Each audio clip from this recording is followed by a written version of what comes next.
I've seen the report. I want to reread parts of it, but my very emphatic impression is that this set of interviews is, at best, most charitably, woefully incomplete. To put it bluntly, it smacks of a whitewash, even a cover-up. There are so many relevant witnesses who have not been contacted, let alone interviewed. Of the 25 witnesses that I told the FBI and the White House were necessary, and my colleagues on the Judiciary Committee on the Democratic side joined me in this letter, only a fraction have been contacted.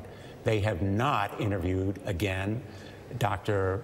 Blasey Ford or Judge Kavanaugh, among others, but even many of the eyewitnesses who potentially saw what happened to Deborah Ramirez have never been contacted.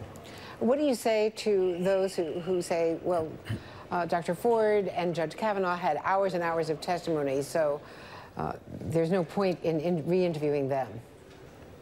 Dr. Blasey Ford wanted to be interviewed again so that presumably she could respond to some of the claims that Judge Kavanaugh made after she testified. But put them aside, the idea that a survivor of sexual assault, Deborah Ramirez, told the FBI in her interview about what happened to her, and we know that from what she said publicly, and then none of the potential eyewitnesses or corroborating witnesses who would substantiate her story, at least some of them, were never contacted, strikes me as really a neglect of the FBI's duty. But the FBI is not responsible. I think that the blame lies with the White House that straitjacketed this investigation.